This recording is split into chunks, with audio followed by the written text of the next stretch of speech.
Okay, here we go. Welcome back to my stream. It's Thursday, and we're getting ready to switch to the next chapter in our Rust Roguelike book. I tried to get this... Hang on, let me switch over. Yeah, I tried to get this little thing down here with a background, because I noticed yesterday when I put the text up that on white backgrounds it wasn't showing up, so I put a little... I don't know what color that is. Sort of a greenish, bluish cyan. So you can see the track on a light background, and on a dark ground it kind of blends in there, I guess, a little bit. Sure, let's go with that. So hopefully that'll work out and people can see what the track is, and I don't have to spam my chat with track messages. All right, so yesterday we finished up all of the... Let's take a look at GitLog. We finished up all of the conversions to using the new batch display system. So basically we batch everything up in a single change without writing it to the screen, which is what we were doing before. We were doing a ctx.set or ctx.printColor, and that would print directly to the context. And now what we're doing is we're going through the display batch interface for that, updating the... Let's take a look at one of them. We could show this, and instead of saying ctx print color, we're calling draw batch print color. So this is now just putting it in memory, and then at the end, game state, after we're done drawing, there's something somewhere which actually does the batch update, which I can't remember. Here it is. It's called render draw buffer. So that's what we're doing, and that's how we're getting the performance improvement. And so we only write the draw buffer once per tick rather than a bunch of times per tick. So that was the change there. And now it looks like we're going to be modifying the way we're doing the systems. The systems are the the S and the ECS that we're working with. So let's see how this goes. Specs provides a really nice dispatcher system. It can automatically employ concurrency, making your game really zoom. So why aren't we using it? WebAssembly. WASM doesn't support threading in the same way as every other platform, and a specs application compiled with the dispatcher to WASM dies hard on the first attempt to dispatch the systems. It isn't really fair on desktop applications to suffer from this. Also, the concurrent run systems isn't at all nice to look at. That's true, so we're just looking there. Let's take another look at it here. There we go, fn run systems. And basically we just grab one of each system and run it, instead of doing anything fancy. So the goal of this chapter is to build an interface that detects WASM and falls back to single-threaded dispatcher. If WASM isn't around, we'd like to use the specs dispatcher. We'd also like a nicer interface to our systems and not have to specify systems more than once. Okay, we don't already specify systems more than once, but maybe they're saying in a refactor we don't want to do that. So starting the systems module. So we'll create a new directory called source systems, which of course for some reason I decided to put everything under this tutorial subdirectory. So source tutorial systems, actually make there.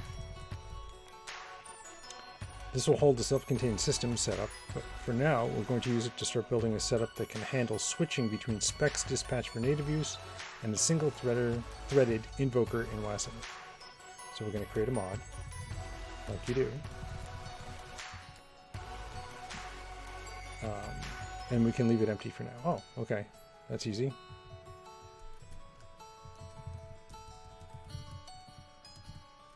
Oh, I guess saving it. Okay, well, let's just touch it then. Boom, now it's empty. Right, so we read this warning yesterday. Some moderately advanced macros and configuration here. Feel free to use it, learn how it works later if needs be. So we're going to use it and learn how it works later. I'm going to try to learn it as we go. We'll see. We'll see how that goes. So we have to create a dispatcher now. Subdirectory. And place another empty mod in it. Okay. Now go to main and add mod systems.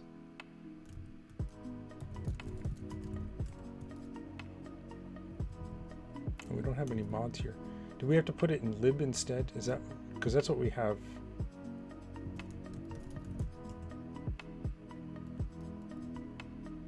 Oh, maybe it has to be in the tutorial, right?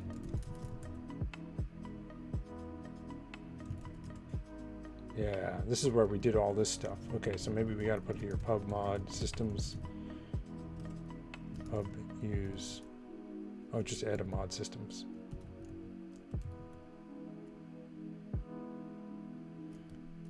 Okay. I mean, it's an empty file, so and then modify systems mod rs to include mod dispatcher.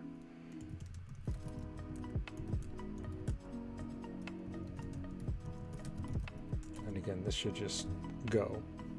Okay, with our specifications idea, we know that we want a generic way to run the systems and not care about which underlying setup is active. This sounds like a job for a trait. Traits are, amongst other things, Rust's answer to polymorphism, inheritance, and interfaces. It does all at once. Okay, so in the dispatcher,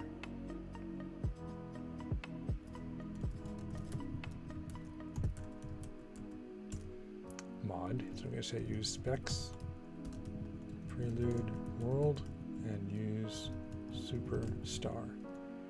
And this might be the first thing that breaks here. Pub trait unified dispatcher. Run now. That's interesting. Star mod world. This specifies that our unified dispatcher trait will offer a method called run now, which takes itself for state and the ECS as a mutable parameter. Why is this star? Two warnings that we're not using it. Okay. So here's the single-threaded approach. We'll start with the easy case. Add a new file called single thread under dispatcher.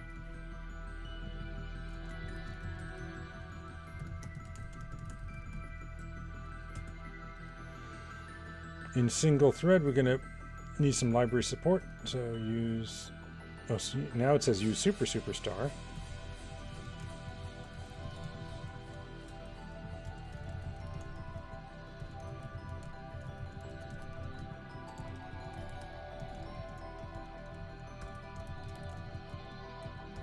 that. Next we'll need a place to store our systems. We're going to be passing the runnable targets in specs style.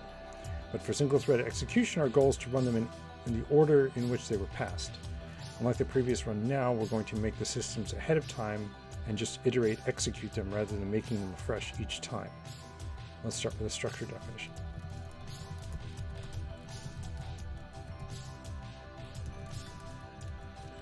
Of systems is going to be a vec of our box of din run now. Okay, there's a bit of added complexity for lifetimes here. We put the run now trait from specs on the same lifetime as this structure. But it's simple enough. Every system using specs as system functionality implements a run now trait, so we'll simply store a vector of boxed run now traits. Alright, so we'll impl this. Oh, this has to be... Okay, impl tk unified dispatcher for single threaded dispatcher, and run now.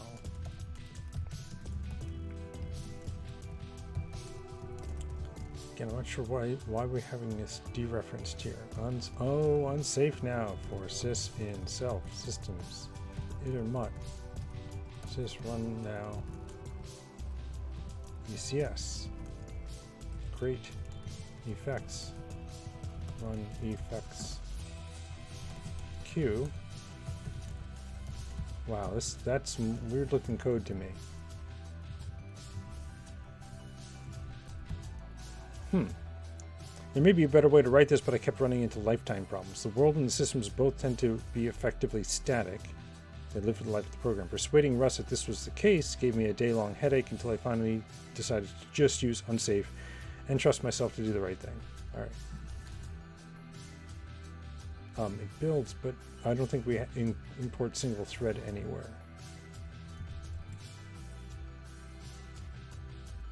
So if I say mod single thread,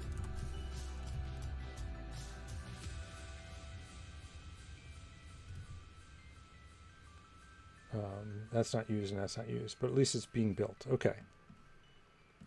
Note that we're taking a world as a mutable pointer, not a regular mutable reference.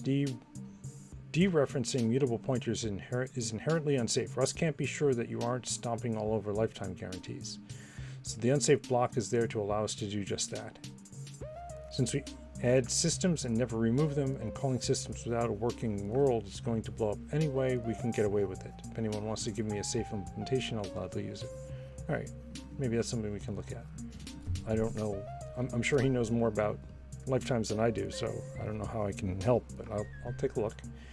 The function simply iterates all the systems and executes them, and then runs the effects queue at the end. So that's the relatively easy part. The hard part is that we want to take spec style dispatcher invocation, a spec style dispatcher invocation, and turn it into useful systems data. We also want to do it in a way that will work for either dispatching type, and we don't want to declare our systems more than once. After scratching my head for a while, I came with a macro that generates a function. Okay, and where does this go?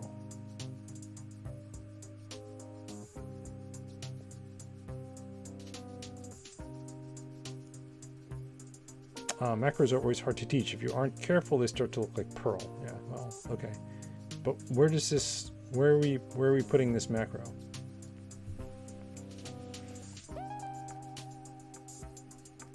I'm just scanning through here.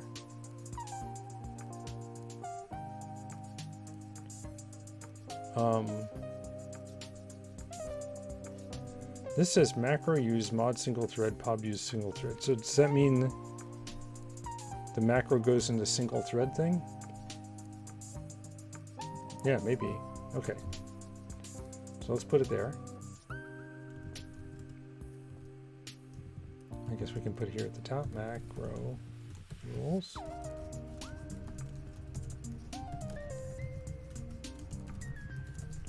Construct dispatcher. We have this, then we have $open, and we have another open, and then we have type, ident. We have name expr. We have a deps expr. And then we have comma star. So one or more of those, or zero or more of those, I guess. And that converts into function new dispatch box din unified dispatcher plus tick static.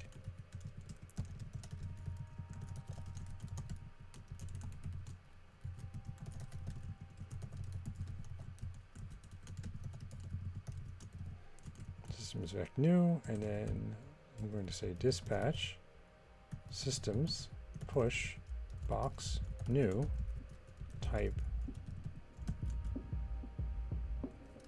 Ooh, I didn't like that at all. Oh, because I used the wrong thing. There we go. Okay, and then return box new dispatch. That's that, and a semicolon, and then that's that. All right, so that's our macro. They aren't so much generating code as they are generating syntax that will then cook into code during compilation. Looking at how specs build systems, each system gets a line like this. So we are specifying 3 pieces of data per system: a system type, a name, and an array of strings specifying dependencies. For single-threaded use, we're actually going to ignore the last 2 and trust the user to enter systems in the right order. Mapping this to parameters portion of the macro, we have this. Right. The dollar brackets comma star means repeat contents of the block 0 to n times. Then the 3 parameters are inside parentheses, making them a tuple. Type is the system's type, and its identifier. Name and deps are just expressions. And this is the body. We define a new function called new dispatch. It returns the boxed, dynamic, and static unified dispatcher. The macro doesn't define the function until you run it. It starts by making a new instance of the single-threaded dispatcher, and it iterates through each tuple, pushing an empty system into the vector. Finally, it returns the structure with a box around it. We aren't actually making the function yet. We just taught Rust how to do it. So in dispatch mod.rs, see if this builds. Doesn't complain. So in dispatcher mod.rs, we're going to use it. So we're going to say macro use pub use single thread star, and then we're going to say construct dispatcher bang map. I'm just going to do one right now. Indexing system map index and a reference to an empty guy. That's right, we don't put a comma at the end of macros. That's one thing we can't do. And then that. And then pub fun new. Box din unified dispatcher plus tick static. New dispatch. Alright, let's see what happens here. And I got a feeling we're going to have to deal with this. Help a struct with a similar name. Yeah, so map indexing system, and that's what the superstar was supposed to be doing. Create. Let's try create star. Yeah, okay, so that's that. So can we put these on multiple lines? Will Rust format allow us to do that? And then what we'll do is we'll pull up game state and then pull up all these run nows. Where are they? Way down here. So let's just copy and paste all of these guys, because that's what we're putting in. Right? And then we just do this, and then we could just say this, delete, this, this. This might take a while.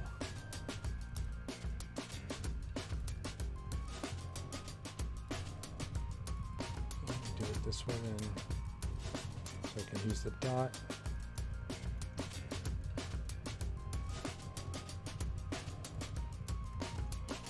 And then delete all the remaining lines on the way back. Oh, there's a run effects queue. Oh, and then particles comes. Huh, okay, particles, lighting is here, but I don't see the particle system. particle spawn system. Oh, there it is, right there. Okay. So we don't need that line either. So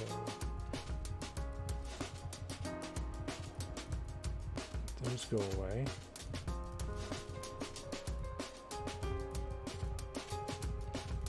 Clean those up. And then each one of these just goes right into the macro, right?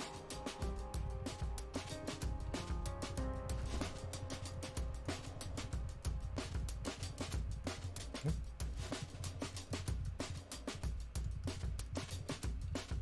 And hopefully I haven't deleted anything I shouldn't have deleted. And then this goes like this.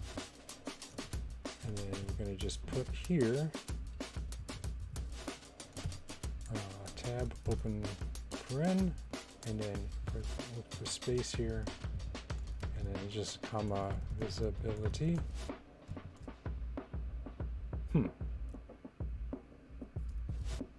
Yeah, I guess we can do this way in comrades. Okay, and then we'll just add the others all at once. Initiative. Hard to type, and then turn status, equips, ADJ, ACENT, visible, approach,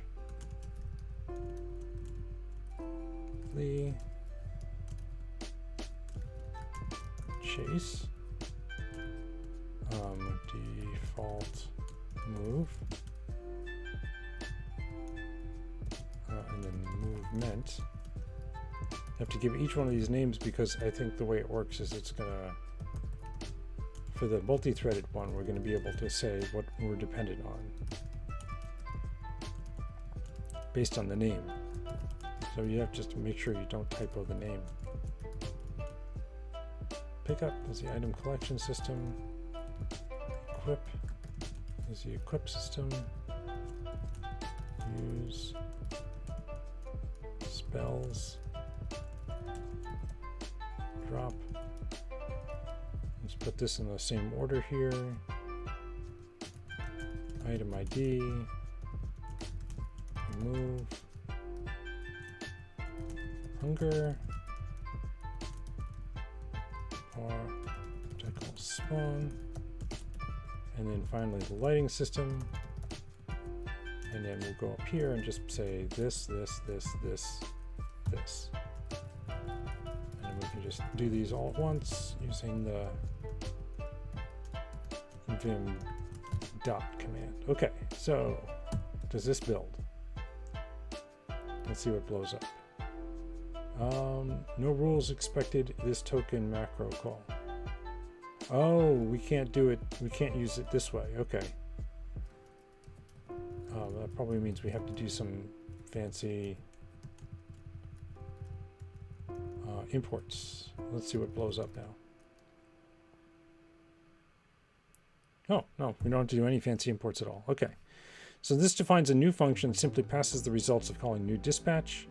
The macro call to construct dispatcher makes the function with all of the system definitions. I included all of them. So construct dispatcher creates a new dispatch function which loops over all of these guys and creates this dispatch systems. So it just does push, push, push, push, push, push. So the resulting expanded code is just a single function with this many calls to push. I mean, it would have been almost easier just to do that rather than do it in the macro. Okay. Anyway, so now it defines a new function, but it's not a new. I mean, it's not an impl new. So we still have to call it somewhere. Moving our systems. For easy access, I've moved all of our systems, just spec systems, into a new systems module. You can see the implementation details in the source code. Moving them is actually pretty simple. Move the system or system folder into systems. Remove the mod and use statements from main that we're looking for. And the system replaces use super with use crate. Adjust source system's mod to compile and use the system. So let's take a look at how they formatted that. So we're on chapter 73 now. Source systems, and then we can do the same kind of movement. Oh, okay, so they just put them directly in here. Okay. Although there seems to be, oh, inventory system has its own, right, so the system folder gets moved. Okay, so let's try that. So we have all these systems, so we can say, let's start with hunger. Like, actually, we can do AI, right? Oh, where's AI?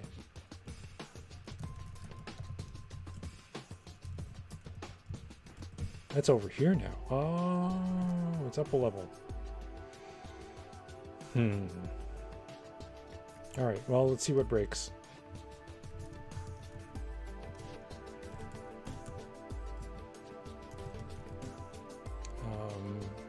Inventory system. Into tutorial systems. And then we're going to say tutorial, get move hunger system into systems, lighting,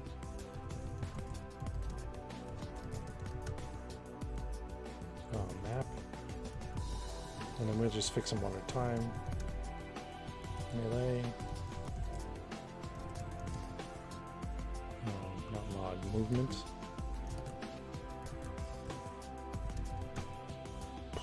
Particle, ranged, trigger, and finally visibility. Okay.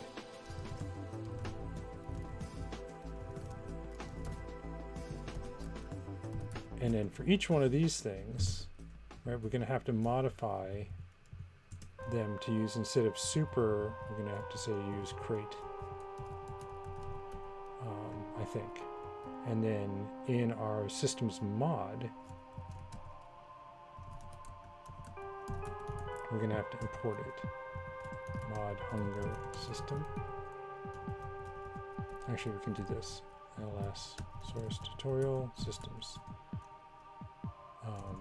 Mod AI. Mod hunger system, inventory system, lighting system.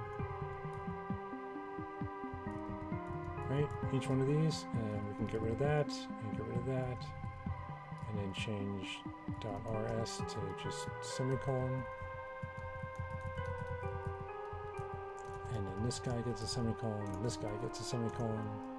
I guess we can just put those together, and now everything's going to blow up.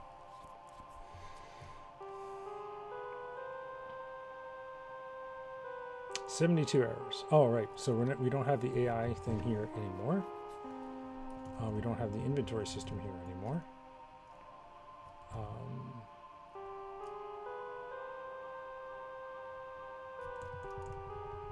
Right, and then so in the tutorial mod, we don't have any of these.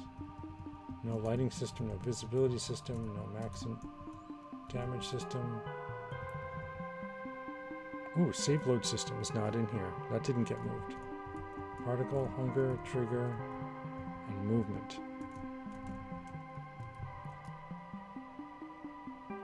That all gets covered by mod systems. All right, we're down to 62, so that's good. Right, so all these need to be changed to crate, right?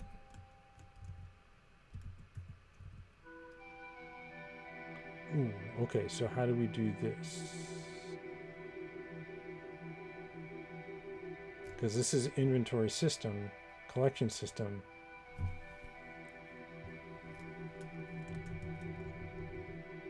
Create tutorial systems inventory system. Okay. Systems. So that would just be super inventory system, right? Use super escape name, maybe? Let's see if that works.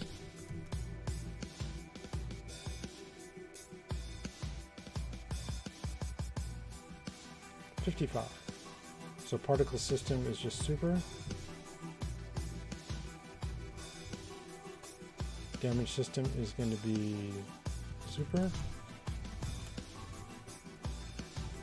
Oh, and then all of these go away. Not, oh, wait, this goes crate tutorial systems. Damage system, right? Because we're in the game state now. And then this thing goes away. We're going to have to figure out what goes in here instead.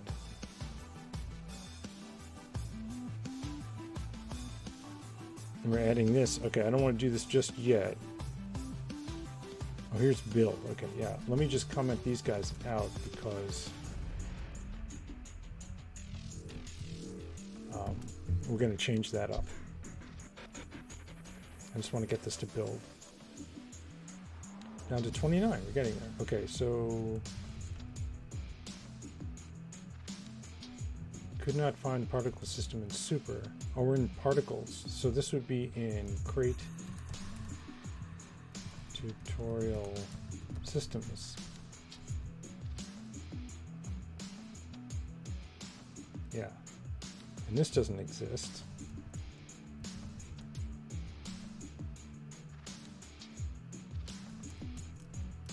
Let's give us a clue as to where it might be. No. The damage system is in... Oh, we didn't move the damage system. Is that something that we should have moved? I don't see damage system here.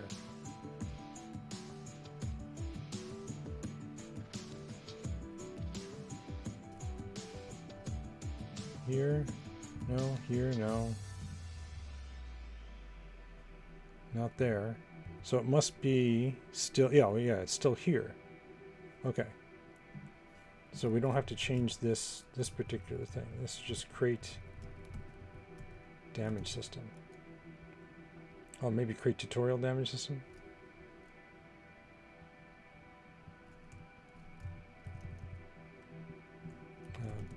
Tutorial.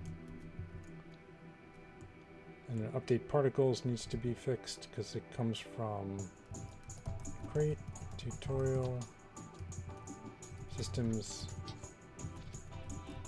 particle system.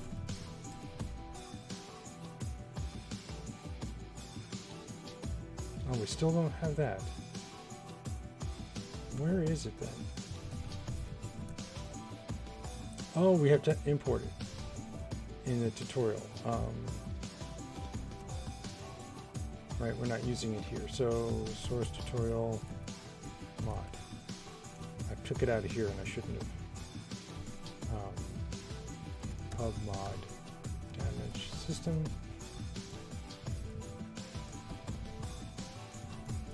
Use star. Okay, so that should fix that one. We're down to 28. Uh-oh. Okay, so we have to use Superstar here too to get all those systems. No? Help consider importing this struct. Create tutorial systems map indexing system.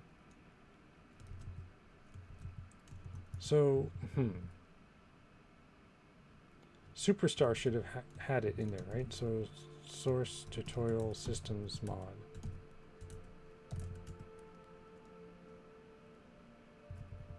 There's map index systems. Oh, do I have to use them? I have to say use them, right?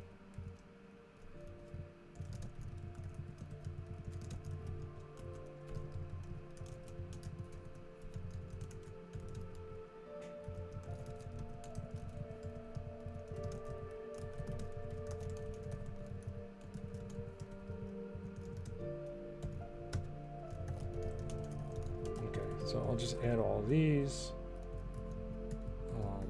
I guess I can just fix them up that way.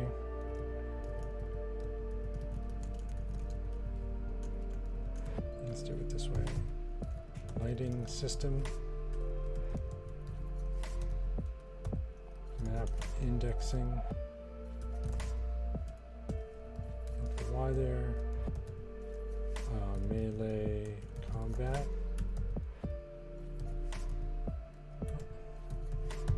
Movement. movement, particle, ranged combat,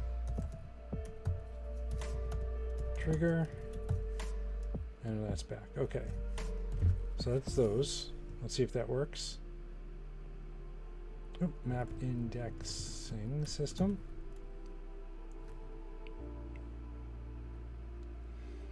Okay, so now it's a private module. Why is that a private module? Module systems is private.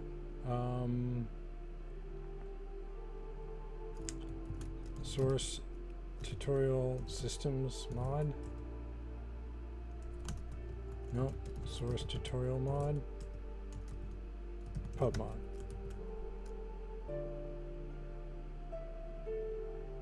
Private module for particle system. Okay, so we have to make those all pub.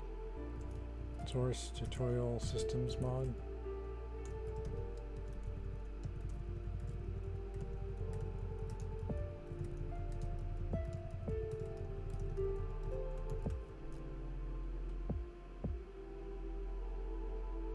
Oh, we're down to one error.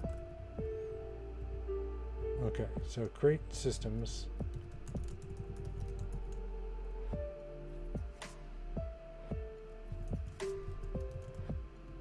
Particle builder new? Nope. Not found in crap systems. Okay, fair enough. 3 warnings. We don't need this super thing.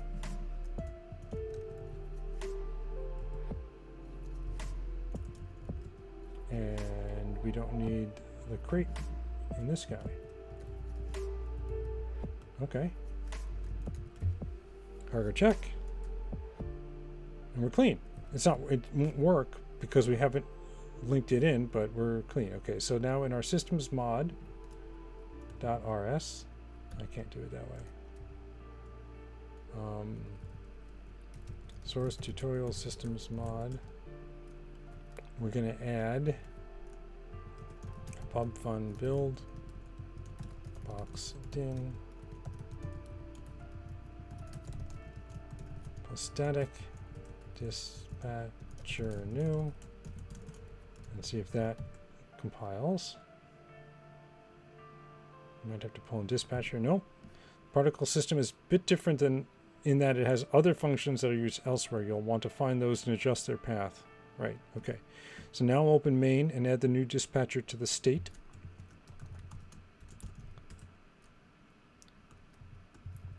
All right, so we have world, mapgen next state, history index timer, and we're going to add dispatcher, which is box, din, systems, unified dispatcher plus static. And then it's going to complain we're not initializing it, right? Nope.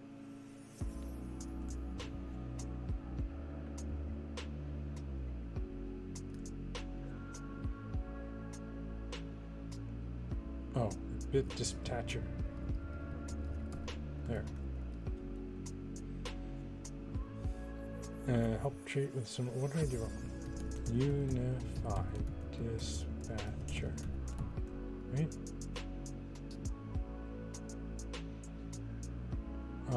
Right, and we don't have it initialized yet. So let's call dispatcher systems build. Let's see if it's that simple. Private field. Oh.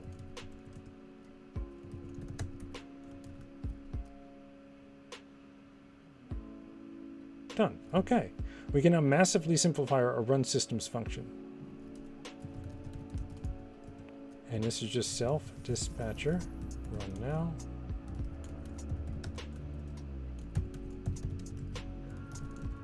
And then maintain. So all these lines go zoom, zoom, zoom, zoom, zoom, zoom, zoom, and then oops, maintain. If your cargo run the project now, it will behave just as it did before. We'll see. Okay.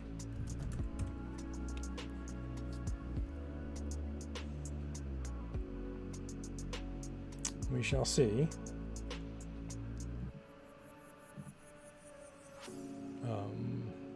We should still be able to attack things. We should still be able to take damage. and all the other systems, inventory management and stuff like that, should all still work. So let's see if they do. Refresh. Begin the game. Inventory. Beer. B. Yeah, it used it up. Okay. We go into the next level here and try to deal some damage. Everything seems to be working. If I take that, I have hide in my inventory. Bloodstains left behind. Alright, so I think it's all working. Everything seems to have transpired correctly. Status. Lots of refactoring, but no code changes. So git add source, git commit -m refactored systems, most systems into their own module. Okay. And now we're going to look at the multi-threaded approach, which we don't have in the WASM, but that's okay. We've gained a bit of clarity and organization with the single-threaded dispatcher, but we're not yet unleashing Specs' power. Make a new file called multi-thread. Source tutorial systems dispatcher multi-thread. Okay, we'll start by making a new structure to hold the Specs dispatcher and include some references. So let's take a look at the single thread. Yeah, so it's these same two lines. And we're going to create a multi-threaded dispatcher.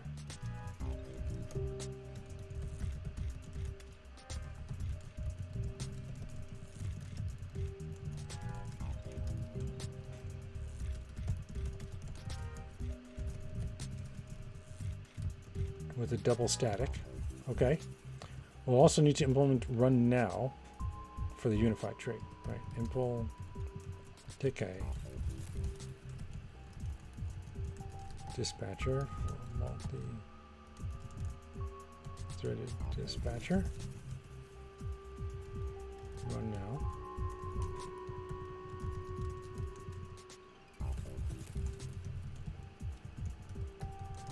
Again, we're doing this unsafe business. Self-dispatcher, dispatch, ECS, crate, effects, run effects, queue. Okay, so it's basically the same implementation. This is quite simple. It simply tells Specs to dispatch the dispatcher we are storing and then executes the effects queue. Once again, we need a macro to handle input. Okay, so let's put that right up here. Macro rules.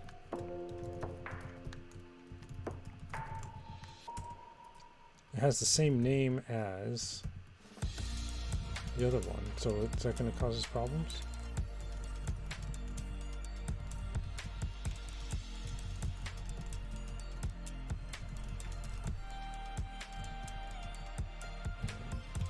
Star, close that, and now we do fn new dispatch.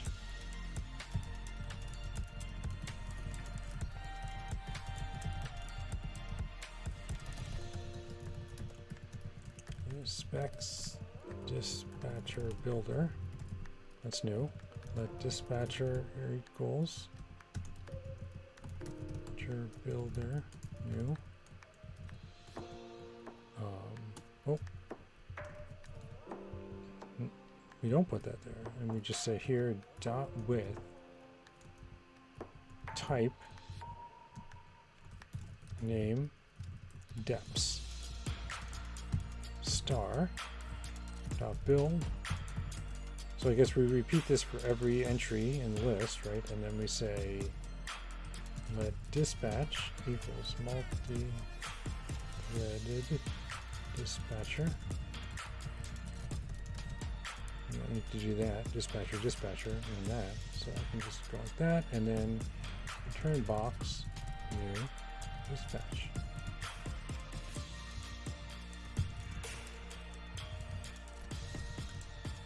Okay, so that's the macro. This takes exactly the same input as the single-threaded version. That's deliberate. They're designed to be interchangeable. It also makes a new dispatch function with the same return type. I think that's supposed to be it. It calls dispatcher new from specs and then iterates the macro parameters to add a .width line for each set of system data. Finally, it calls build and stores it in a multi-threaded dispatcher struct. That's actually pretty simple, but it leaves one big question. How do we know which one we are going to use, right? We pretty much only want to use a single-threaded version in WASM32, otherwise we'd like to take advantage of specs threading and efficiency. So we'll modify the dispatcher mod to include conditional compilation. Right, and we did that before. I'm going to do dispatcher mod. Okay, so here, macro use single thread. So just above it, we'll say CFG, target, arch, WASM32.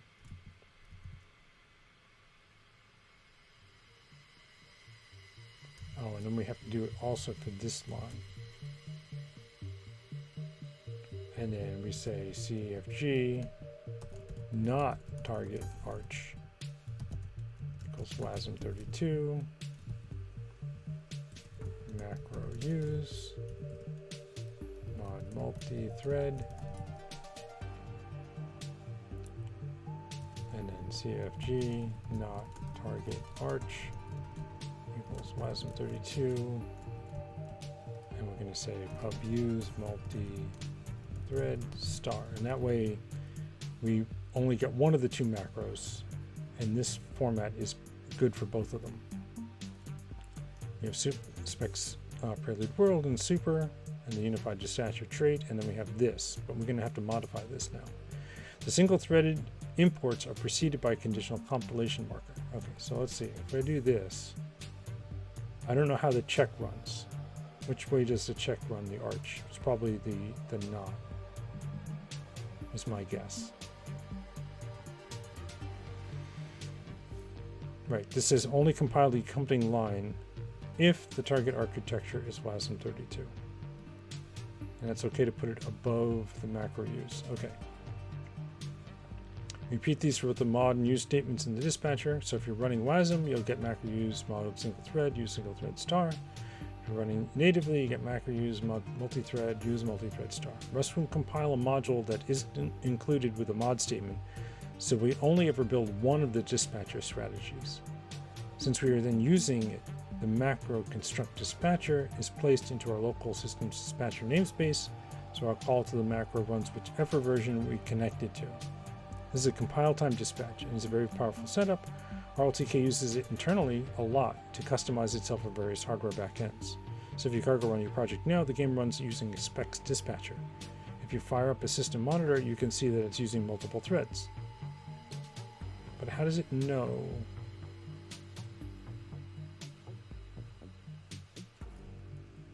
Okay, I'm going to try, this is building it WASM, and it takes a little while.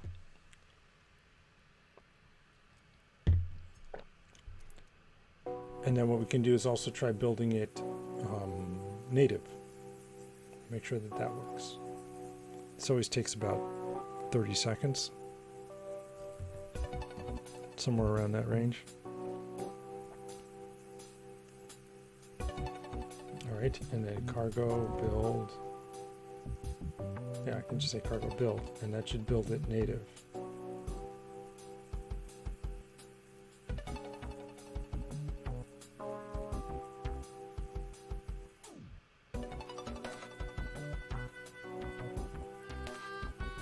I don't know if it's any faster. It's much faster to build it native, isn't it? Okay. It's a common idiom that I had a bug, I added 8 threads, and now I have 8 bugs. This can be very true, but Rust tries really hard to promote fearless concurrency. Alright, so we're over here, right? So if I say cargo run,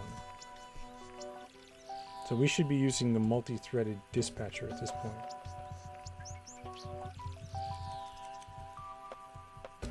I won't be able to tell, but it's all working. This is the native. Ooh, he shot at me.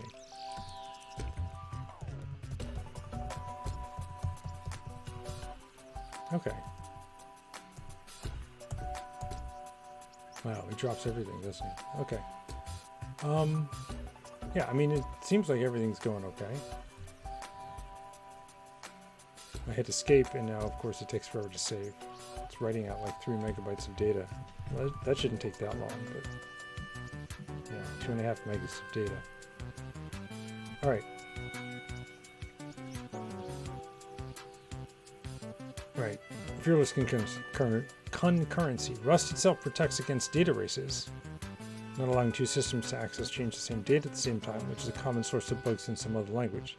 It doesn't protect against logical problems, however, such as a system requiring information from a previous system, only that other system hasn't run yet.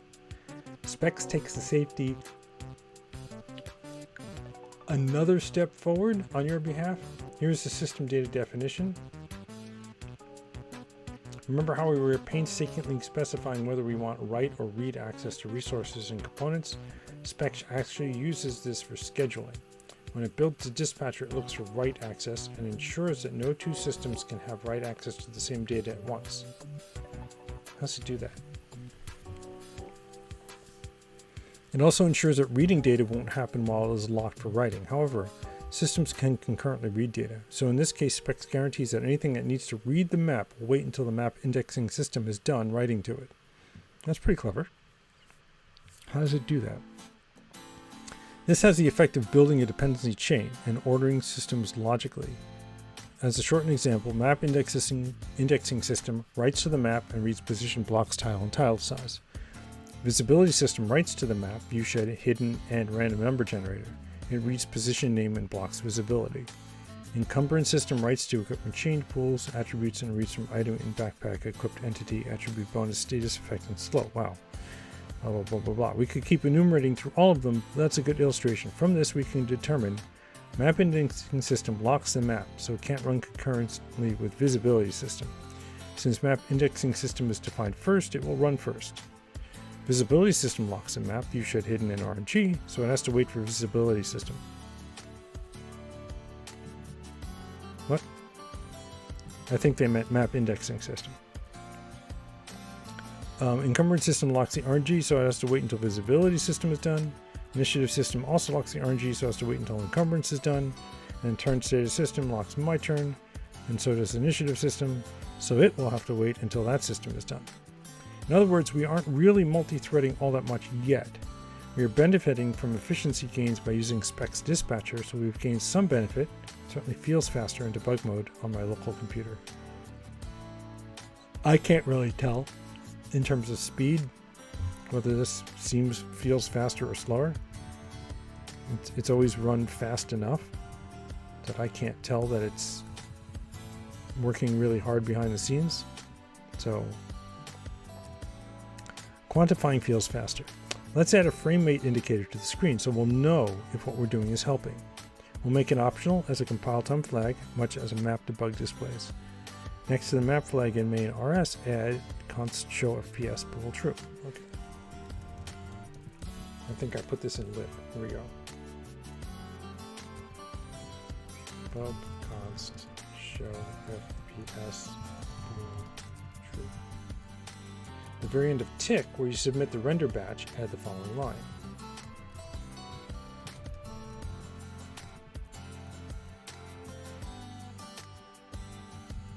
If show FPS, print 159, format bang, FPS,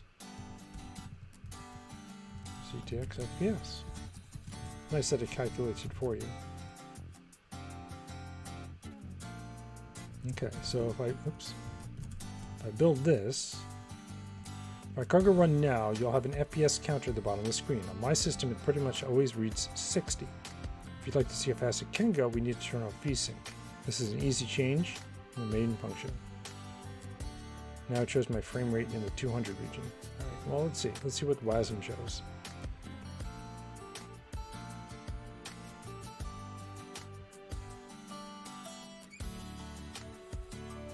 Refresh, begin again. So it's right down here. It says FPS 60. If I go into God mode, I go around here, I can run around 59, 60. It doesn't seem to be hurting too much.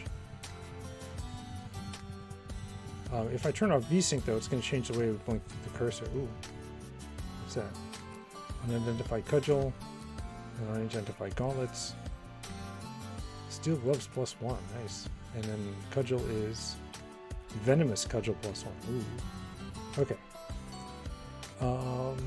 Right, so if we turn off VSync, let's try that, just for fun.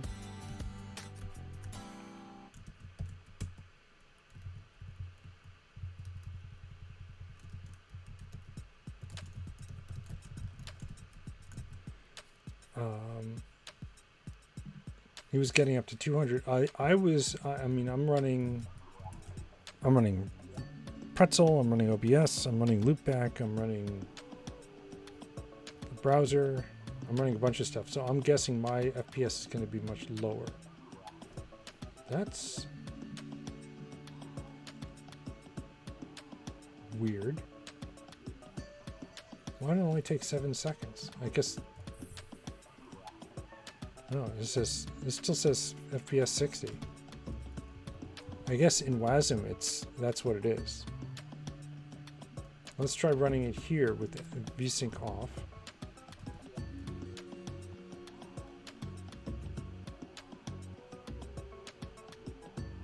And then I'll turn VSync back on. 53, 72, 71, okay. So we're right on the edge of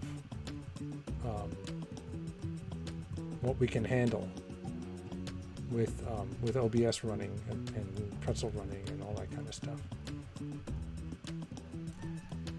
Ooh, damage over time. I just drank a poison. Oops. Okay. So that's interesting. And it dropped down to 41 there for a second. Yeah, there it is. And if I turn FPS or VSync back off,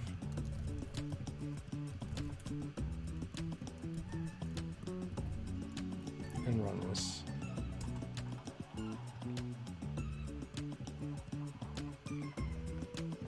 it says 60. Put the cursor right there. Yeah, it's dropping down. This is not. Oh, because I'm not running release mode. Let's try building a release mode. Let's see what happens. Let's turn off the VSync with VSync false, and then I'll run it release. Cargo, it'll take a little longer to build because it has to build everything. And then optimize it, so that takes even longer.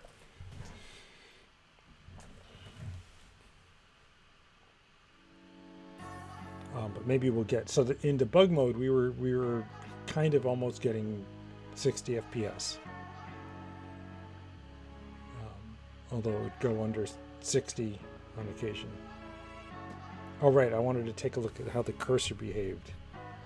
Here we go. 1359. If I do summon, this blink is based on FPS. I have it 30 frames on and 30 frames off. So if this takes time, the blinking is gonna not work so well. Or if our FPS is faster, it's gonna blink very fast.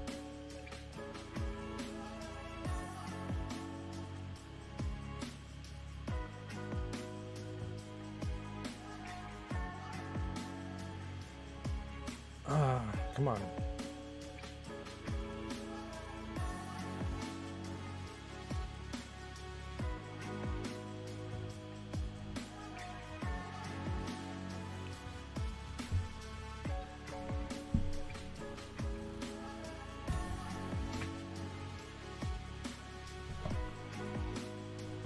Wow.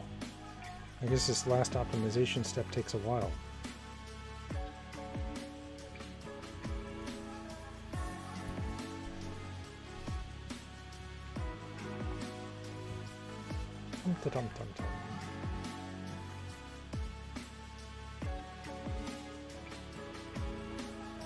There we go. It's almost done. I just saw it switch to bin. There we go. Okay. Yeah, 580, 717. Wow. So that blinker is going to blink fast. If I go to summon item, look at that. Look at that sucker blinking. So it should be time based instead of frame based, right? 801, 819, and this is with everything running. So, okay. And then if we turn VSync back on,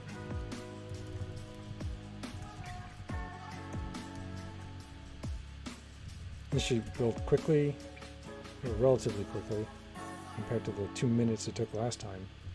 And then you can see it go back to 60 frames per second. 51, 60. Yeah. Okay, and now it's pretty steady 60, and the cursor is blinking at a normal frame rate. Okay, cool. So we did that. Is this a good place to commit? Yes, because threading the RNG is next. Okay. So we're going to leave VSync out. He's getting 200 region, I'm getting like a 700 region, and I'm sure if I had a better computer, it could go up over 1,000. Oh, get status. There we go. We didn't change too much. Get diff. Git add source, git commit, and what we're going to do is make system dispatch multi-threaded. Okay, so now we have to thread the RNG. The random number generator, being a writable resource, is the single biggest cause of not being able to access concurrency in our system. It's used all over the place, and systems have to wait for one another to generate random numbers. We could simply use a local RNG whenever we need random numbers, but then we'd lose the ability to set a random seed. More on that in a future chapter. Instead, we'll make a global random number generator and protect it with a mutex, so the program can get random numbers from the same source. So let's make a new file, source RNG.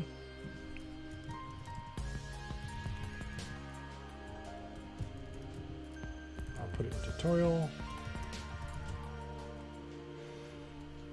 Add a pubmod RNG, and we'll flesh out the random number wrapper as a lazy static. So we do need to import lazy static. We found that out, even though it's not in here. So use standard sync mutex. Use lazy static, and use RLTK prelude stop.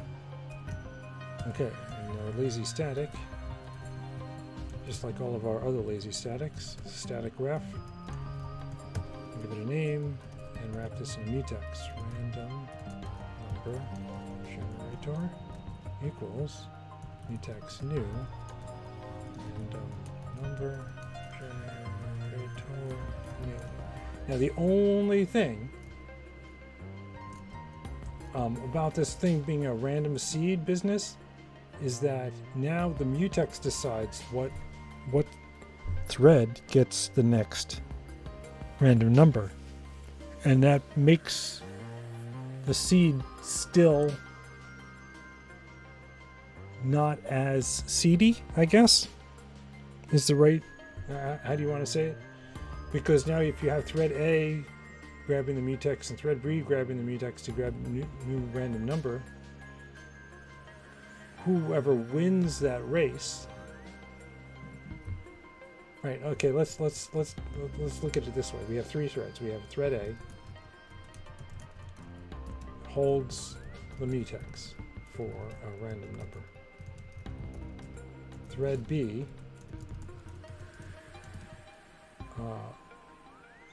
calls lock to get the RNG.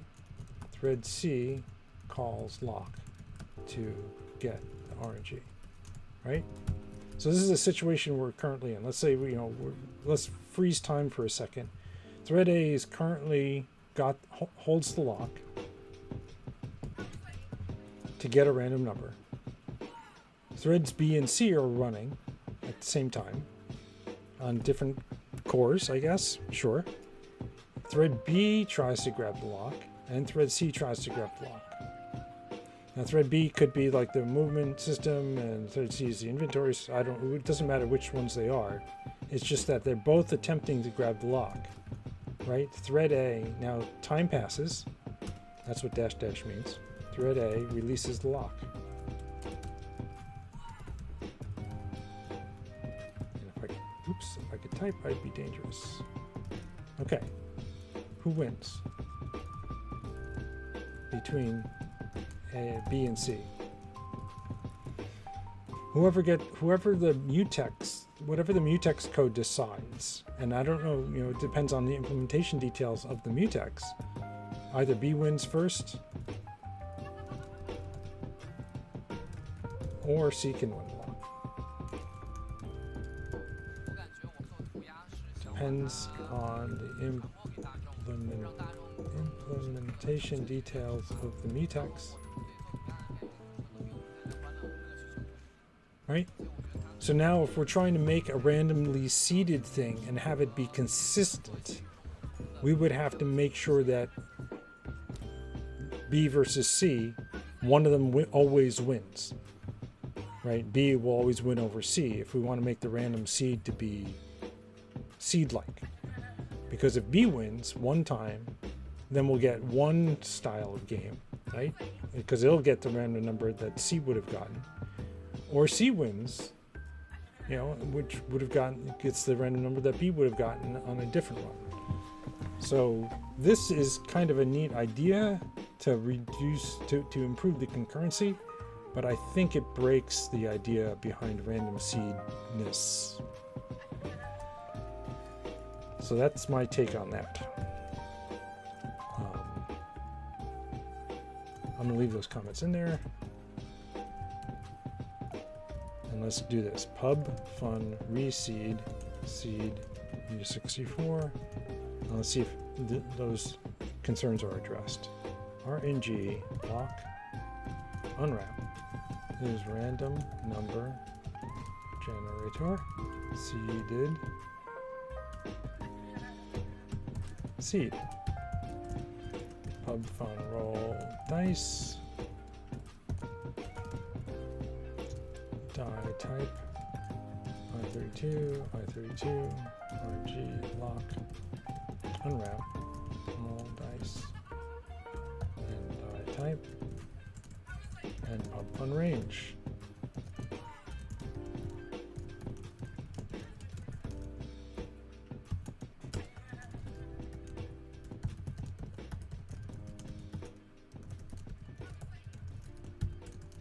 Okay. Now I'm going to go main function and delete the line this, right? So we're going to do that. Get rid of the random number generator from the thing. So into source tutorial mod, we're going to have to add this guy here, RNG, pub mod RNG, pub use RNG star. And just to get it to compile, do a quick check. Good. We're going to remove, oops. From main,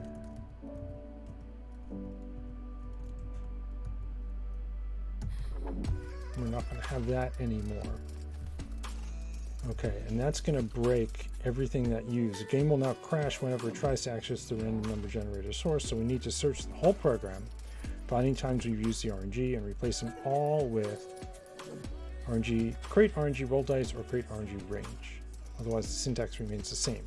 It's a big change of mostly the same code. Okay, so we're going to have to just look through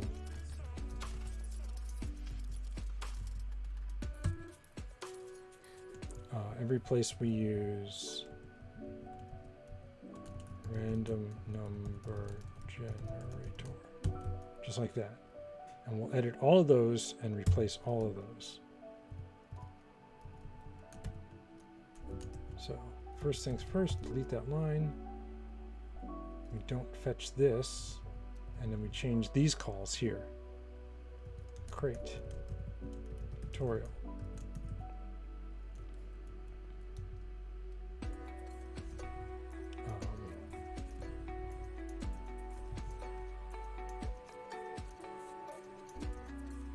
Okay, so this doesn't work. Help use the path separator.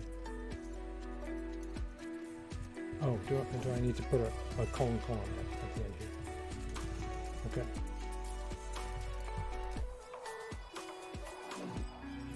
Yeah. All right. So that's that one. Next.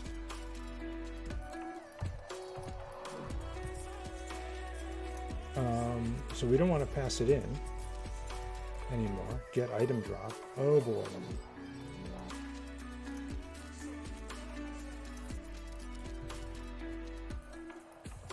Which means we're going to change every single call to that. Where do we use it here? Random table new. Oh, here it is. RT role. So we can change this to create tutorial RMG role. And then this goes away. And this becomes, oh no, oops. That's RT role. So we didn't actually use RNG in here. So we'll have to fix RT role somewhere. Okay. Really? So, but, oh, we're passing in the RNG.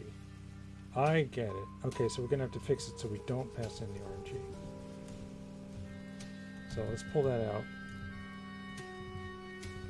And then we can just grab the global resource from this guy here. This goes away. And this becomes create tutorial RNG. And then we're going to have to figure out where role is for random table, because that's going to break this. Yeah. And it's here. And instead of passing in the random number generator, we're going to just grab the global one. Create tutorial RNG. Roll dice.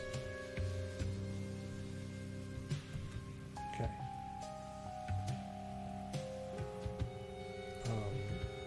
Don't need a random number generator here.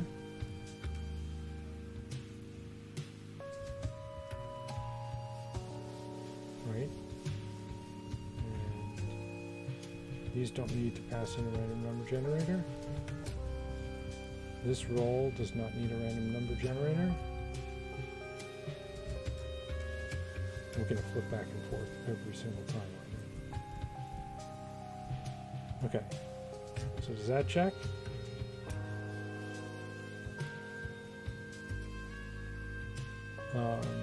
Oh, we have to say create tutorial RNG dice. What's this one here? Spawn table row. Doesn't need RNG.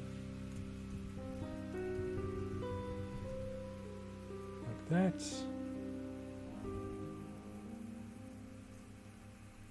Right.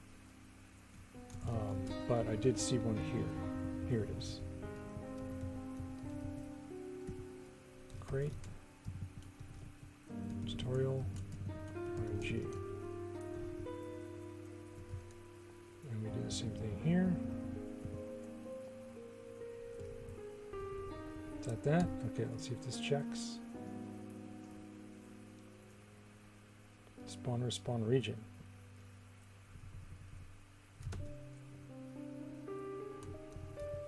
Might as well pull it out while I've got it.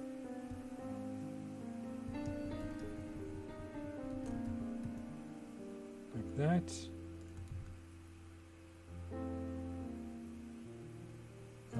Right.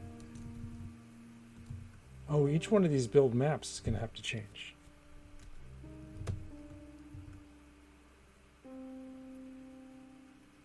Every single one. If we look at here, we need to pull these out here. Oh boy, this is a huge bit of work. Huge bit of grunt work.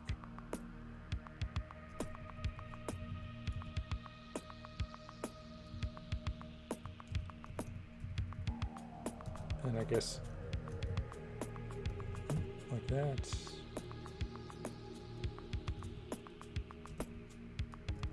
Okay, like this. Like that.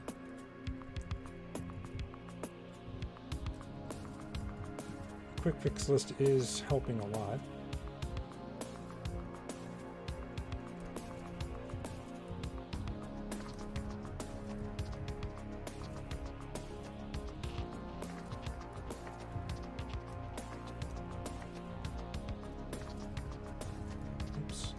missed that one.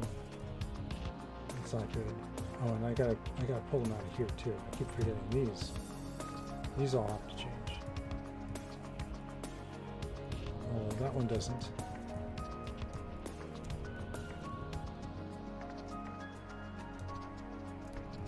Okay. Yep, I fixed that. Let's fix this. Oops. Let's fix this. And then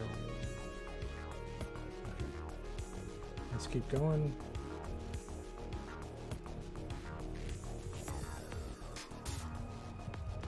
This one doesn't need it. This one doesn't need it.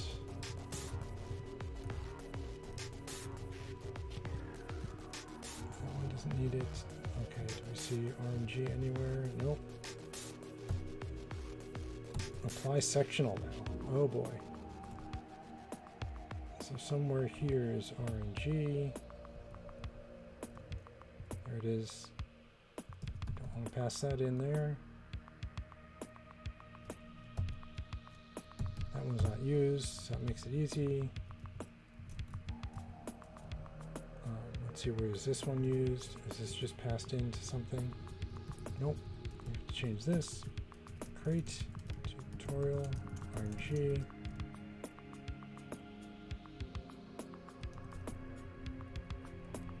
What else? Wow. Don't need that. Okay, that's that one. Let's do a quick check. Since we made a bunch of changes, let's save all those and check out the breakage. No RNG there. No RNG there. No RNG there. No RNG there.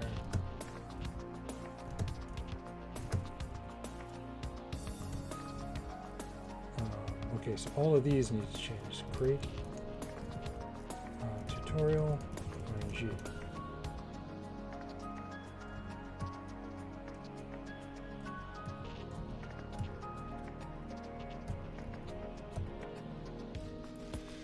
Okay, RNG pulls out.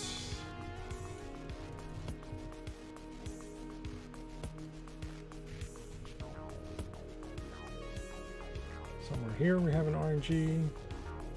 I don't see it. Let's find it. Add subroutes. Okay, so this, create, tutorial, RNG.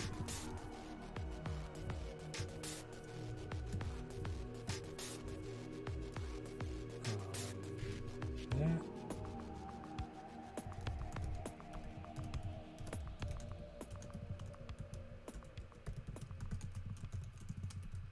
Oops. Okay. Apply sectional doesn't take RNG anymore. That doesn't take RNG anymore. That is that.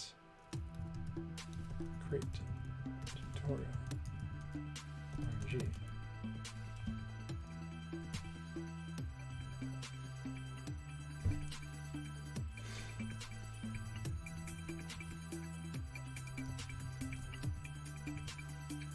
Okay, pull that out, pull that out. Pull this out, pull that out. And then grid new. I have to take a look at that. We don't need the random number generator there. Or here. Oh, that means the grid changes, right?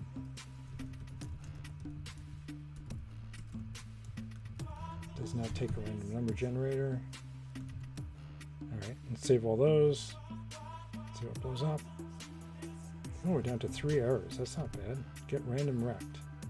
And get random subrect. Okay.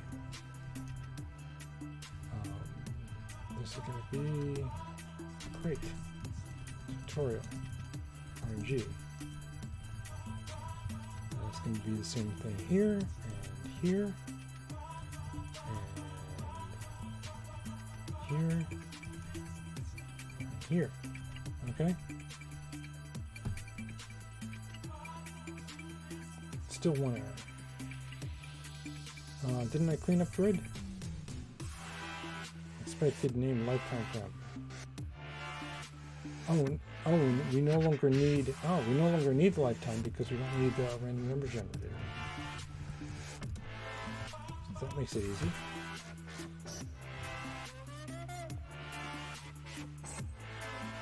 And now we have 37 errors, so we're getting closer.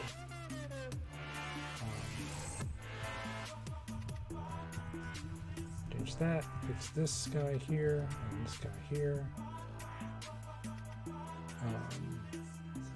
Yeah, should I just go through like I did before? Let's save this and do this again. And just remove random number generator. Let's just delete all of the instances and then let Rust figure out where all the RNGs are. Ooh, make potion name take some. Didn't know that. Okay.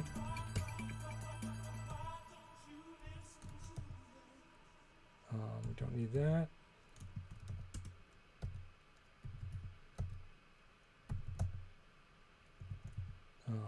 Okay.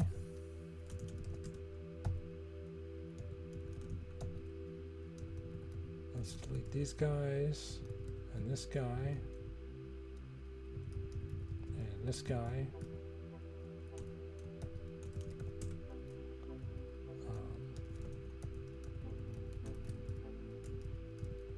Don't need that one there.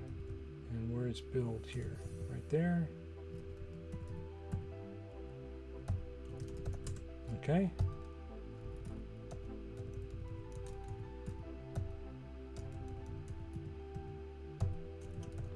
Okay.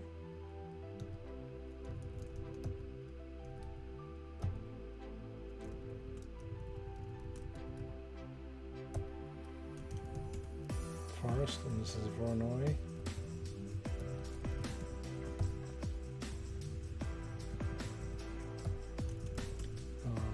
We're getting close to the end. Mushroom Forest.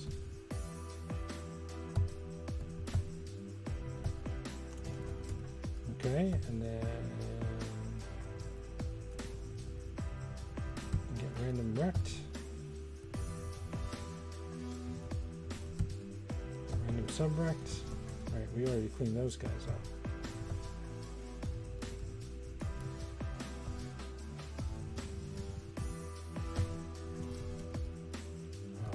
How many of these are there?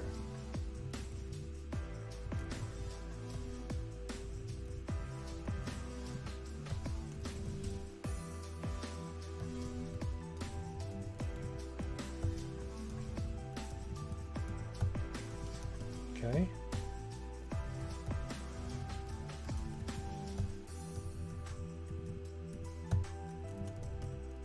There's a lot of cleanup. I think it's making the code cleaner because we're not passing this random number generator all over the place. That, not even using it, not even using it. Right, because, you know, there, oops, I don't want to do that. There's a bunch of places where we don't even, we have to pass it in because the function signature has to match. But we don't even use it. A little too quick with the commands here. Here's town.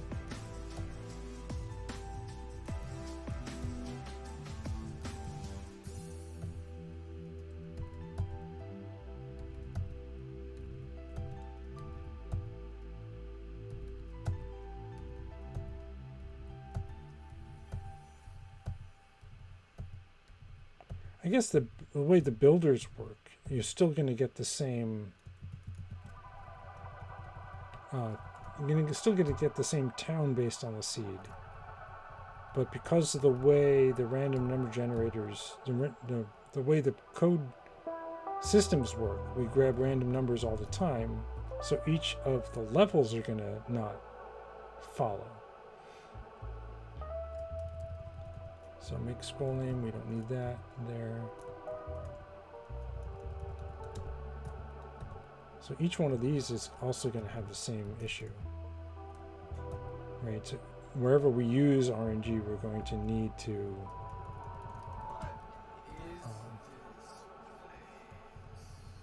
I guess we don't need to worry about the drop anymore, because we don't have it. Alright, so I want to ignore that for now. I just want to fix up the function signatures so that I can just do a quick once over pass.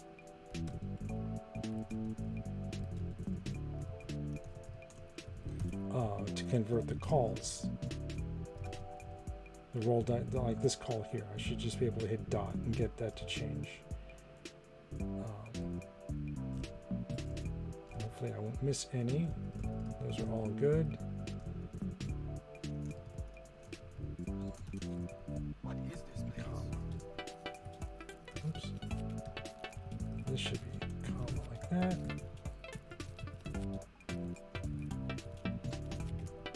And that's comma like that. Yeah. I fixed all those. Okay, that's that one. That one comes out, that one comes out, that one comes out.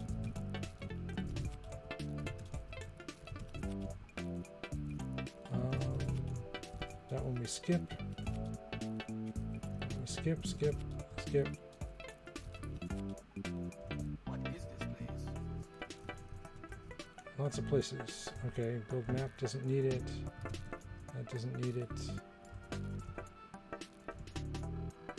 There we go. There we go.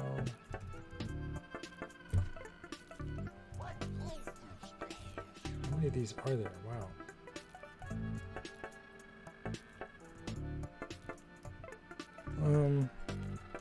Where was I? Okay, I missed one.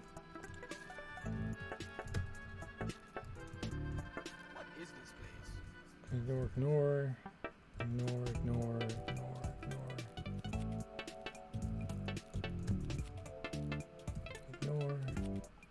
Alright. We gotta be getting close, right? Ooh. How did I miss this guy? Oh, I must have hit save and compile or something like that.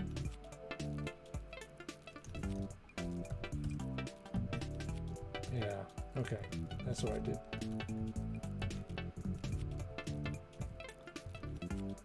I went a little too fast. Room-based starting position.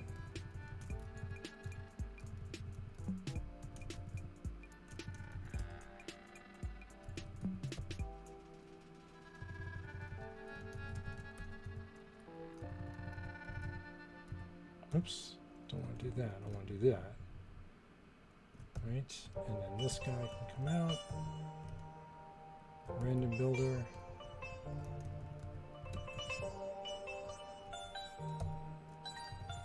Random shape builder.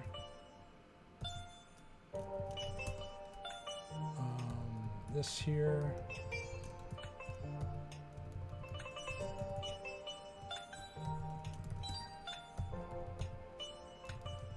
Okay. All right.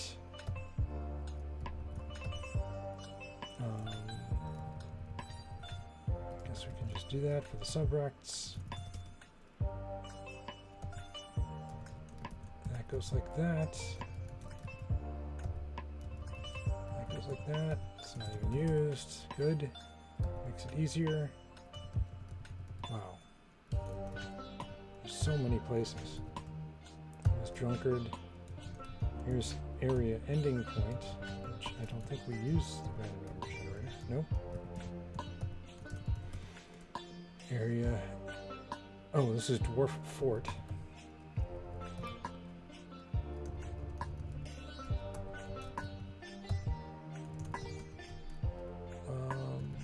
Okay. Room-based stairs.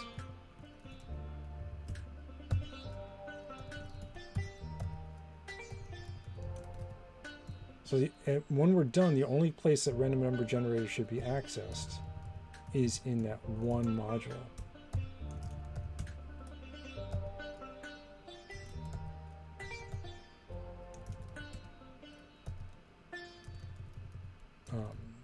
That has the mutex and the lazy static and all that.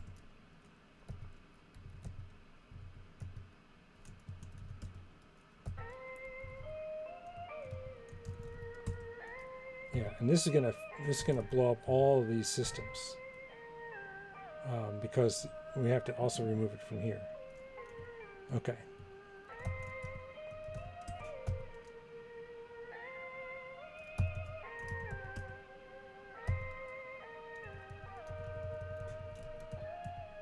Oops, I want to do this.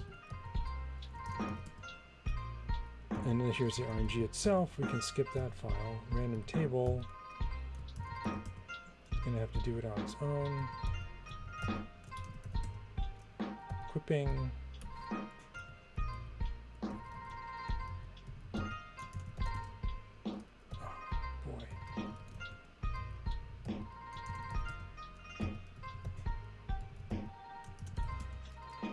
Oh, that's it. Okay, so let's write them all. And then we're going to look for it again, and it should just be this one file. Good. Okay, so we've removed random number generator from every file. Now the only problem is it won't build because all the places we use RNG. And I have to... What? No, something's wrong. I don't want to do a cargo clean either. Source tutorial systems. I don't know. What's a good one? Melee combat system. We used to have an RNG. Yeah, so this shouldn't build. And yet.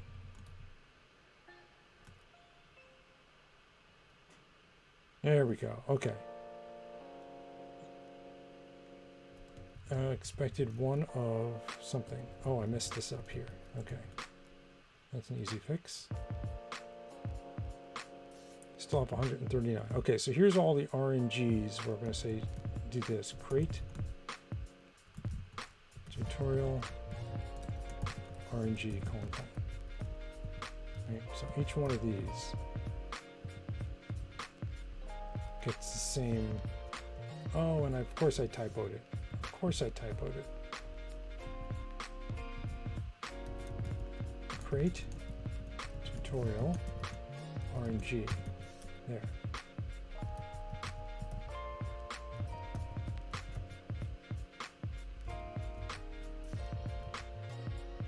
Right. Okay. And then this and this. And then we can just hit dot. Every time we see one of those, we just hit dot.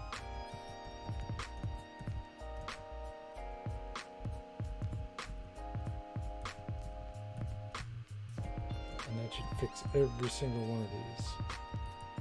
It's kind of annoying to have to do it this way, but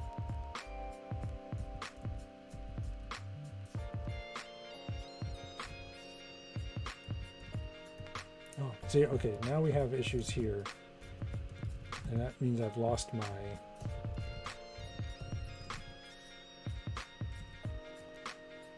okay, so I have to skip all of these. I have to come back to them. That's annoying.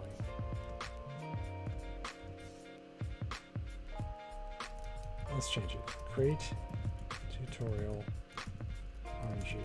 And if I just grab this as copy text, then it should be easier next time.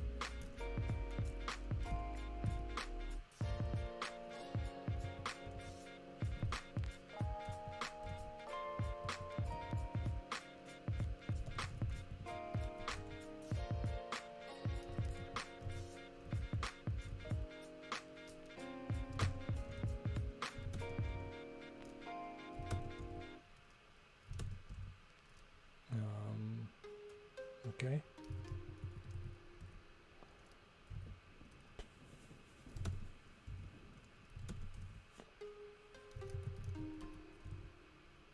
Okay, I think we have a system now. That seems to be working. To convert all these over. Dot, dot, dot, dot, dot, dot.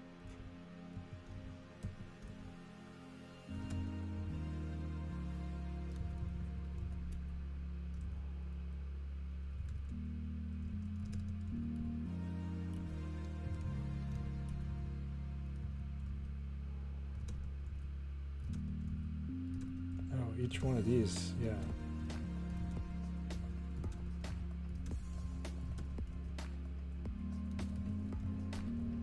Okay.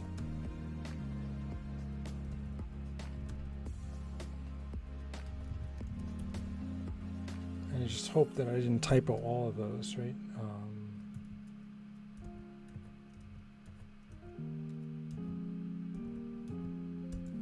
Dot.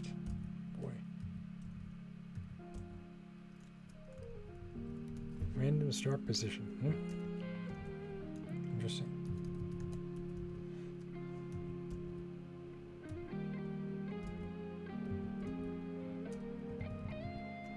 Random start position again. Oops. And that.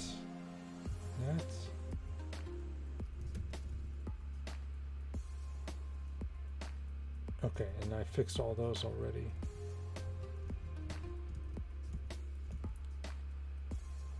Self RNG roll dice. Huh.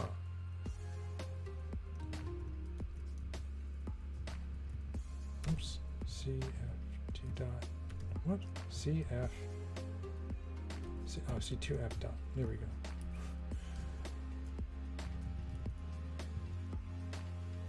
What's wrong with this? Not sure. I'll come back to that one. Okay, so it looks like we hit an issue with fix-ups. So let's do a quick check, and we're down to 16. Not bad.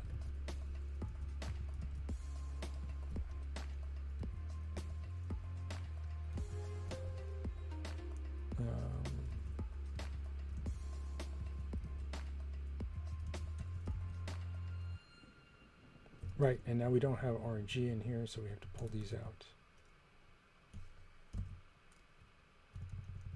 Same with that one. And that one. There we go. RNG.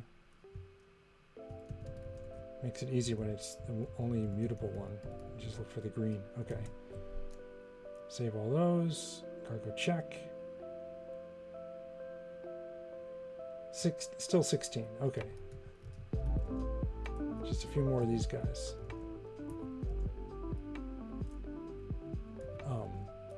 Because these are all the ones we just took the RNG out of. And I'm gonna let cargo format handle all that for me on saving in terms of the formatting.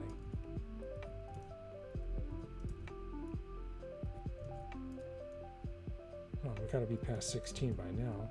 There we go. No more items.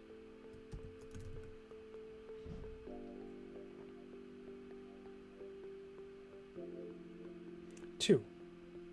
Oh, random slice index doesn't exist. That's good to know. Random slice index. Oh, is that something we did? Or is that something that we just forgot to put in here? Let's take a look at their code. It's under RNG. No, there's no random slice index. Okay, so in equipping and in melee combat system, we have random slice index. So under systems, equip. Oh, it's under AI. Equipping.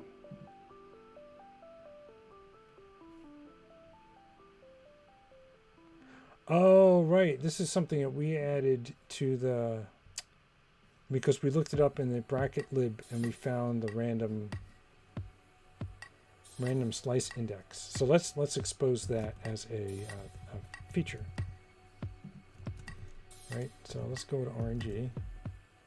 Of course, I can't get there from here. Source tutorial RNG, and let us say pub fun random slice index. What does it take though?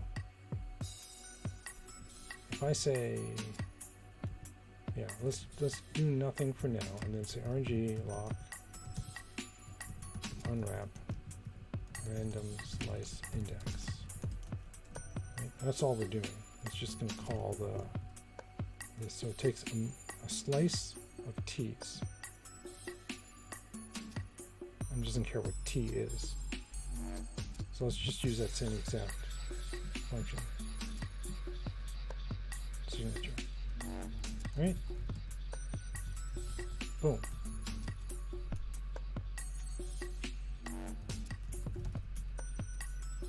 Right? So that should build. Oh, it doesn't take a mod self, it just takes a slice.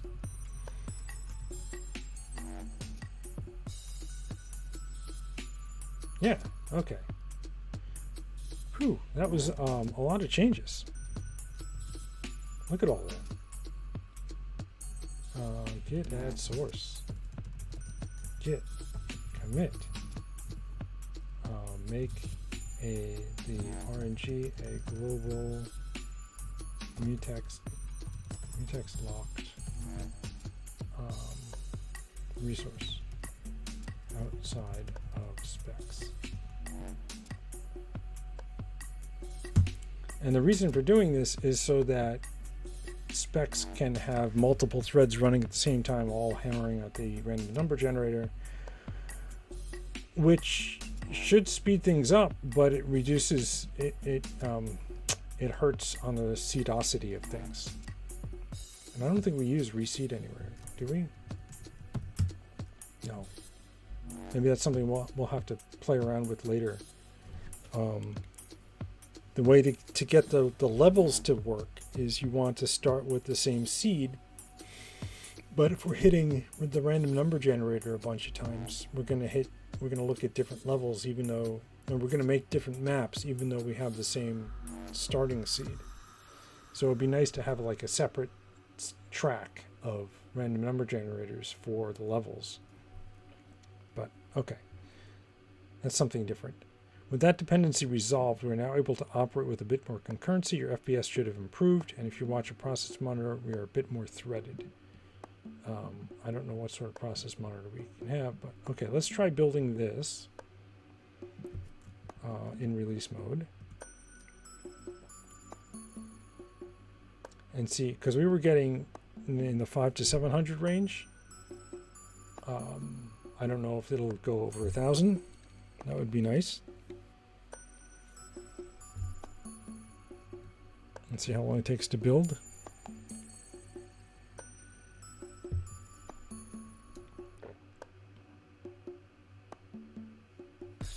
Any second now.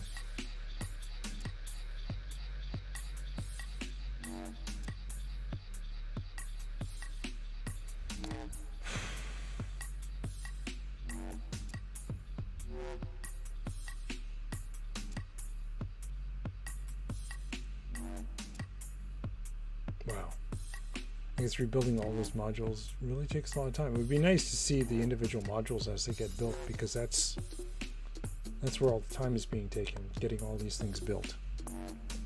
Epic Blog says build times are kind of depressing. Yeah. There was a Twitter thread going around saying I quit my job because build times are in the 30 to 40 minute range. So, all right. Oh, right. We have FPS 60. I have to change that to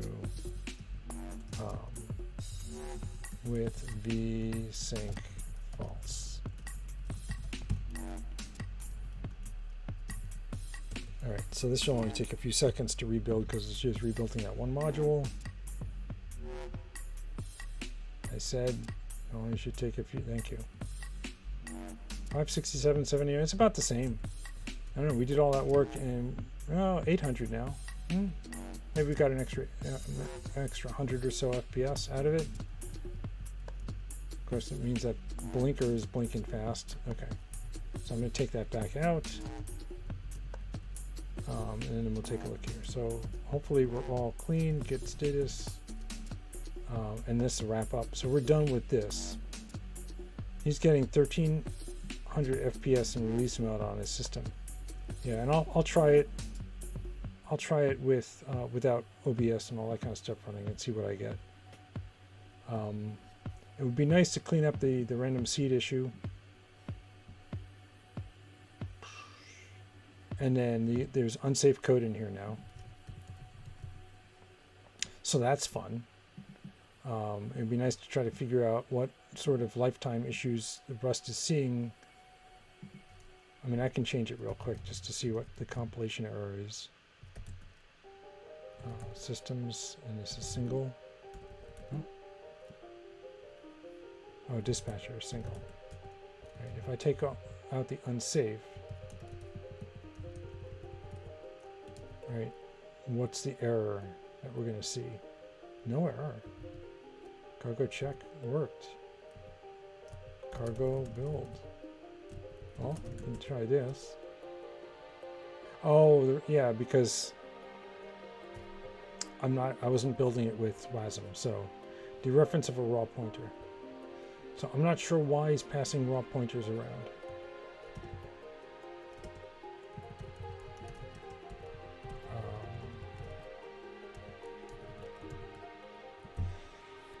Yeah. I don't know why he's not just passing a reference to the world instead of passing this in directly. Oh, right. I have to do it to the multi if I want to get the check working. Okay. So let's try this. Let's put this like this. Let's pass this in like this.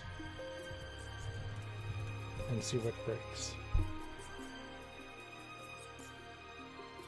Expected star pointer. Right. But, oh, that's only because of the unified dispatcher. So this would be under dispatch mod. Yep. It's expecting it here, so let's try changing this here to an ampersand. Oh, that works. I mean, there's 2 warnings. What are the warnings? Unnecessary, unsafe block. Okay. So we're no longer being unsafe. That checks, right? Boom. Let's go over to single threaded. Let's change this to an ampersand. Let's do that. Now, unfortunately, I can format it, but I can't test it. Here, let's see if it builds. Oh, right, we got to fix that. Because we're no longer doing this silly thing here.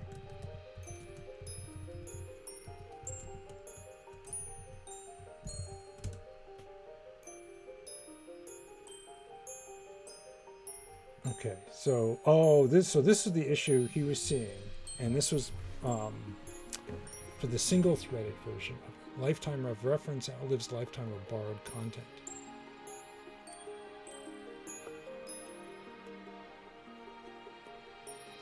And if I just make it a tick A, it's not going to work, right?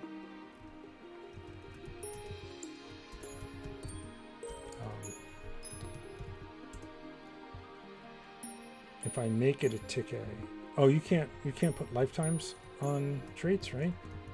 That doesn't work. I don't think you can do that. Oh, maybe you can.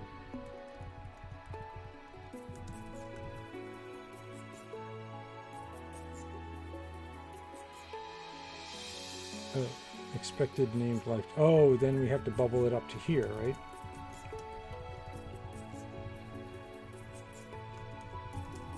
And that's going to break everything. I don't know about this plus static business.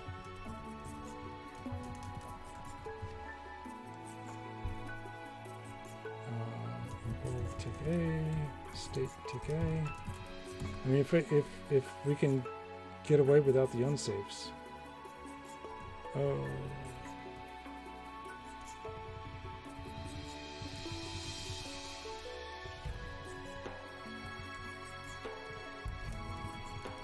That would be nice.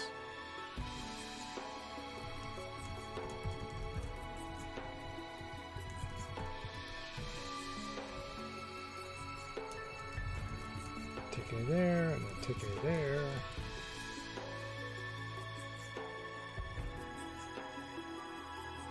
Oh, game state tick A. Wait, yeah, you can't do that to the game state. So, what was the error?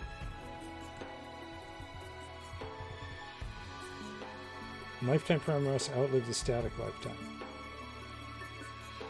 Oh, okay. In game state, you can't just throw a tick A on it. What if... Oh, no, that won't work. I was thinking, well, what if I put a tick A on the tick? But it has to be part of the state. And you can't do this here because state needs a tick A. Yeah, Epic says the cursor blink is synced to the VSync. Yeah, so all I did was 30 frames on and 30 frames off for that cursor blink.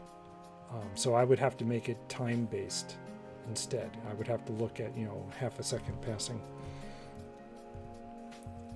Okay, so this is saying, oh, it says help indicate the anonymous lifetime. Can I get away with that? That would be wild. Nope.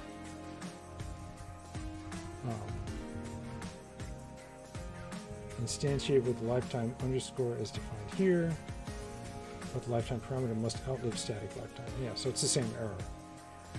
And that was the error he was talking about up above, that he had to use the unsafe in order to get this all to work. What else can we try? I don't know. I don't know lifetimes well enough. So I'm going to undo all of that. And we can maybe I could spend a little time thinking about it. Git checkout dot. Right, and then git push. Let's push those up. Let's take a look really quickly at, oh, that's not mine. LoxAST, RLTK tutorial. There we go. Yeah, so only 3 changes or only 3 commits, but that was a lot of work. And I'm out of time, as usual. There was one thing I did want to do. I did have this Twitch search that I was trying to fix up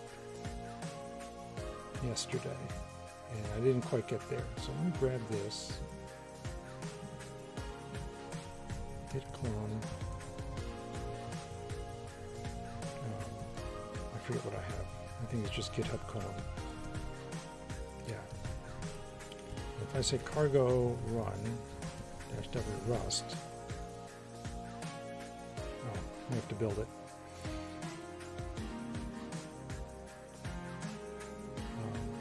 I just want to see if I can get this working. No, the Husky Pupper says this channel seems like something some scientist scienced up in a science lab. Yeah, I think you nailed it on the head. That is the theme of my channel. I science as hard as I can, as long as I can. Okay, yeah. And, oh, right, and we know what the error is, right? Source main. We figured out what the problem was yesterday. That should be an ampersand, not a semicolon. So now if I run, blocking wait on file lock on build directory. Wonderful. How do you fix that problem? Oh, I guess you just wait. Okay, there we go. I'm the only one doing Rust. Oh, that's a shame. So I guess toggle isn't on. If I run without any arguments, it should show everybody. 111. I need to fix this up, this mess up. I got to get the line length of everything, including the line length of this. Notice how this is shorter, but it goes longer here, so that needs to be fixed. Somebody's doing data science in Polish. Neat. What's the first English one?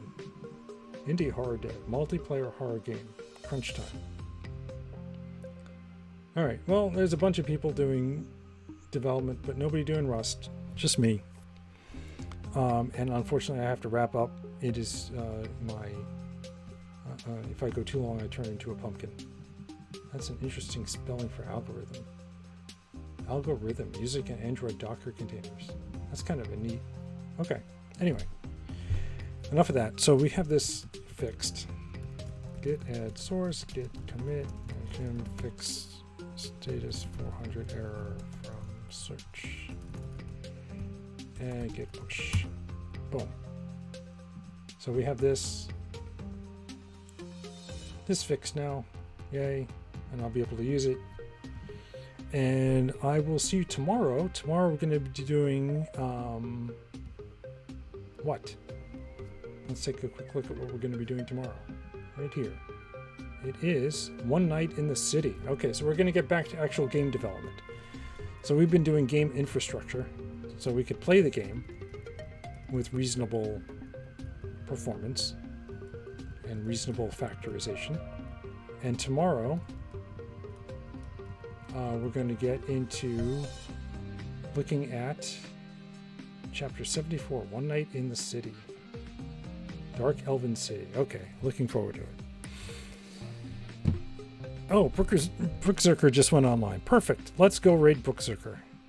All right. He's working on the U.rs.